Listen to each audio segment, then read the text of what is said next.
तुम्हारे पास भी 24 घंटे हैं और उसी 24 घंटे में कोई अपनी जिंदगी बदल देता है और कोई बस जिंदगी काटता रहता है। क्यों? समय सबके लिए बराबर है, फिर भी तुम्हारे हाथ खाली क्यों हैं? क्या सच में तुम्हें टाइम मैनेज करना नहीं आता, या तुम पूरी जिंदगी एक बहुत बड़े भ्रम में जी रहे हो? सुनो, अगर तुमने आज ये समझ लिया तो तुम्हारी जिंदगी कभी पहले जैसी नहीं रहेगी। तुमने बचपन से सुना है, time is money, time management सीखो, टाइम वेस्ट मत करो। लेकिन कभी सोचा है, टाइम आखिर है क्या? क्या तुम उसे छू सकते हो? क्या तुम उसे रोक सकते हो? क्या तुम उसे बदल सकते हो? नहीं। टाइम एक बहती हुई नदी है। तुम चाहे कुछ करो या ना करो, वो बहती ही जाएगी। तो फिर सवाल ये है, जब टाइम हमारे कंट्रोल में है ही नहीं, तो हम उसे मैनेज करने की कोशिश क्यों कर रहे हैं? यहीं से गलती शुरू होती है। समस्या टाइम नहीं है, समस्या तुम्हारा माइंड है। तुम्हारा माइंड हमेशा या तो पास्ट में होता है या फ्यूचर में भटकता रहता है। कभी पुरानी गलतियों पर पछतावा, कभी आने वाले कल की चिंता, और इस बीच जो सबसे कीमती पल है प्रेजेंट, वो तुम्हारे हाथ से फिसल जाता है। तुम टाइम नहीं खो रहे, तुम खुद को खो रहे हो। माइंड एक बहुत चालाक खिलाड़ी है। वो तुम्हें हमेशा बिजी रखेगा, लेकिन प्रोडक्टिव नहीं बनने देगा। तुम पूरे दिन काम कर सकते हो, लेकिन फिर भी रात में लगेगा, आज कुछ खास नहीं किया। क्यों?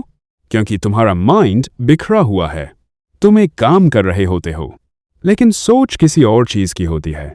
तुम शरीर से यहां हो, लेकिन मन कहीं और यही सबसे बड़ा नुकसान है। अगर तुम्हारा माइंड तुम्हारे कंट्रोल में नहीं है, तो क्या तुम सच में अपनी जिंदगी जी रहे हो, या बस माइंड के इशारों पर नाच रहे हो? जरा सोचो, जब तुम गुस्से में होते हो, क्या तुम डिसाइड करते हो कि अब गुस्सा करना है? नहीं। जब तुम डरते हो, क्या तुम कॉन्शियसली चूज करते हो कि अब डरना है? नहीं। तो फिर ये कौन है जो तुम्हें चला रहा है? सच बहुत सरल है, लेकिन हम उसे देखना नहीं चाहते। टाइम मैनेज करने की जरूरत नहीं है, तुम्हें माइंड को समझने की जरूरत है। जैसे ही तुम अपने माइंड को ऑब्जर्व करना शुरू करते हो, वैसे ही एक दूरी बनती है तुम्हारे और तुम्हारे विचारों के बीच, और उसी दूरी में तुम्हारी आजादी छुपी है। एक छोटा सा एक्सपेरिमेंट करो, आंखें बंद करो और अपने विचारों को देखो। कुछ मत करो, बस देखो। तुम नोटिस करोगे, विचार अपने आप आ रहे हैं, अपने आप जा रहे हैं। तुम उन्हें बुला नहीं रहे, फिर भी वो आ रहे हैं। यानी तुम विचार नहीं हो, तुम वो हो जो विचारों को देख रहा है। जब तुम ये समझ जाते हो कि तुम माइंड नहीं हो, तब पहली बार तुम उसे कंट्रोल करना शुरू करते हो।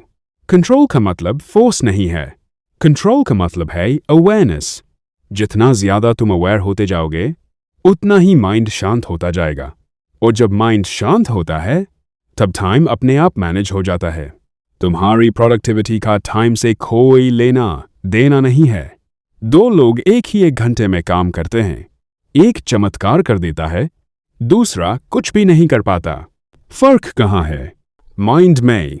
एक का माइंड फोकस्ड है, दूसरे का माइंड स्कैटर्ड है, और यही पूरा खेल है।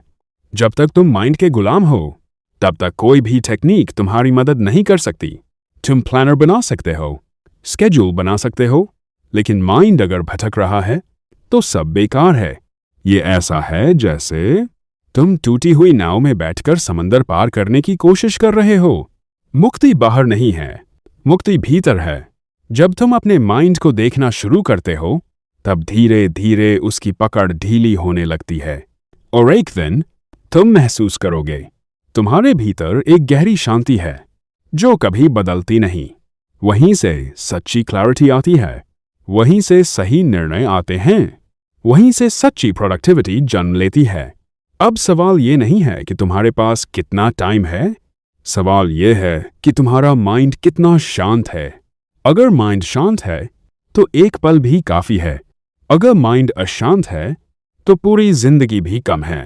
आज से टाइम को मैनेज करना बंद करो और अपने माइंड को समझना शुरू करो, क्योंकि जिस दिन तुमने अपने माइंड को जान लिया, उस दिन तुम टाइम के पार चले जाओगे, और वहीं से सच्ची जिंदगी शुरू होती है।